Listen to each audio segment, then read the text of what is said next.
एक बंद लकड़ी का कमरा, हर तरफ भाप, हर सांस में आग और तापमान बढ़ता जा रहा था। 120, 130, 150 डिग्री। सामने एक पत्थर लाल होकर धधक रहा है। वो जानता है अगर अब कुछ नहीं किया तो बस कुछ सेकंडों में सब मारे जाएंगे। ये पत्थर लाल होकर जल चुका था, लेकिन उस आदमी ने बिना सोचे समझे सीधा उसे पकड़ लिया और उसका हाथ बुरी तरह जल गया। फिर भी उसने हार नहीं मानी। उसने एक लकड़ी का चम्मच उठाया और जलती गर्मी की परवाह किए बिना फिर से पत्थरों के बीच से एक पत्थर उखाड़ निकाला। पीछे खड़ी औरत लगातार उसे जल्दी करने को कहती रही। बेबस आदमी ने गर्म पत्थर उठाया और दरवाजे पर लगी कांच की खिड़की पर दे मारा, पर वो कांच बेहद मजबूत निकला। ऊपर से पतला और पारदर्शी दिख रहा था, पर हकीकत में बेहद मजबूत था। उसने कई बार वार किए, हाथ सुन्न हो गया, हथेली कट गई, लेकिन कांच पर बस कुछ खरोंचे ही आईं। अब गर्मी और बढ़ती गई, उसके पूरे शरीर से पसीना झरने लगा। आखिर उसने पूरी ताकत लगाई और तब जाकर कांच टूट गया। वो जैसे ही राहत की सांस लेने वाला था, पीछे खड़ी औरत ने उसे धक्का देकर किनारे किया और खुद उस टूटे छेद से ठंडी हवा में सांसें लेने लगी। फौरन उसकी सहेली भी आगे बढ़ी। अब बेचारे आदमी के लिए सांस लेने की जगह भी नहीं बची थी। सोना रूम का तापमान लगातार बढ़ रहा था। अगर जल्दी बाहर न निकले तो तीनों वहीं दम तोड़ देंगे।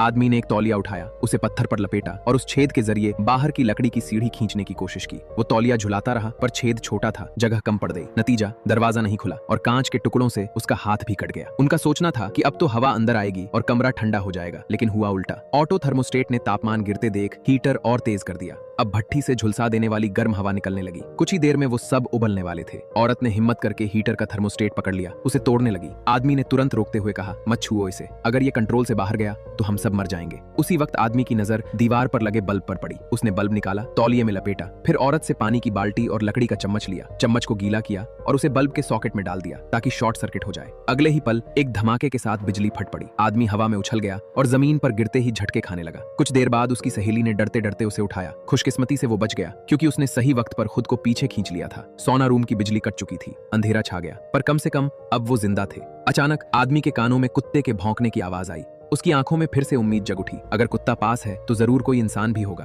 तीनों दरवाजे की ओर भागे, ठोकरे मारने लगे और जोर जोर से मदद के लिए चिल्लाने लगे। कुत्ता भी भौंकता रहा और सचमुच बगल का पड़ोसी आवाज सुनकर बाहर आया, लेकिन तभी बाहर पटाखे चलने लगे। धमाके की आवाजों ने उनकी चीखों को पूरी तरह दबा दिया। पड़ोसी कुत्ते को लेकर आसमान में छूटते आतिशबाजी का आनंद लेने चला गया, अनजान इस बात से कि सोना रूम के अंदर 3 लोग मौत से जूझ रहे हैं। अंत में उसने गैस पाइप खोला और पत्थर से उसे पीटना शुरू किया। अचानक एक जोरदार धमाका हुआ, दरवाजा उड़ गया, तीनों के लिए बाहर का रास्ता खुल गया।